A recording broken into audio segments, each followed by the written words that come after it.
तर सुरू करूया आजचा व्हिडिओ. आणि आजच्या व्हिडिओमध्ये आपण पाहणार आहोत की कशाप्रकारे आपण आपल्या जो मोटोरोलाचा फोन असतो त्याची स्क्रीन रेकॉर्डिंग आपण कशाप्रकारे ऑन करू शकतो, म्हणजे स्टार्ट करू शकतो.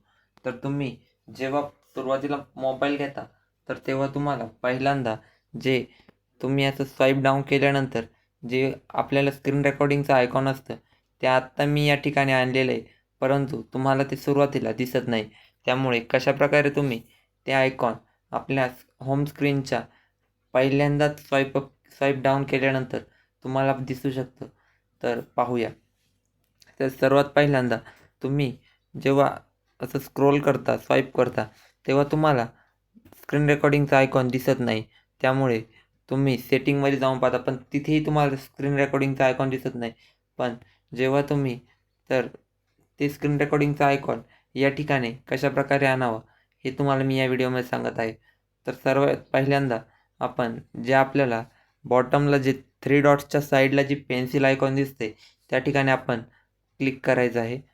तिथे क्लिक केल्यानंतर तुम्ही इथे तुम्हाला बरेच ऑप्शन आले असतील.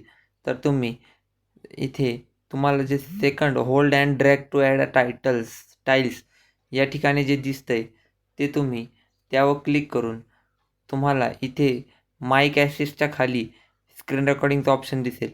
तर तो स्क्रीन रेकॉर्डिंगचा ऑप्शन तुम्ही ज्या प्रकारे ॲप एका पेजवरून दुसऱ्या पेजवर घेऊन जाता तसं प्रेस डाऊन करून तुम्ही वरती त्या स्क्रीन रेकॉर्डिंगला नेऊ शकता. तर समजा मी ते QR कोड स्कॅनरचा जो ऑप्शन दिसतोय तो माझ्या पहिल्या स्वाईप डाऊनमध्ये आणायचा असेल तर मी त्याच्यावर प्रेस करून होल्ड करून ठेवणार आणि त्याला अशा प्रकारे अप्पर साईडला घेऊन जाणार. तर ब्लूटूथच्या शेजारी मी ते QR कोड स्कॅनरचा ऑप्शन अशा प्रकारे पुट केलेला आहे. तर अशा प्रकारे तुम्ही जो स्क्रीन रेकॉर्डिंगचा ऑप्शन आहे तो तुमच्या पहिल्याच स्वाईप डाऊनमध्ये पाहू शकता.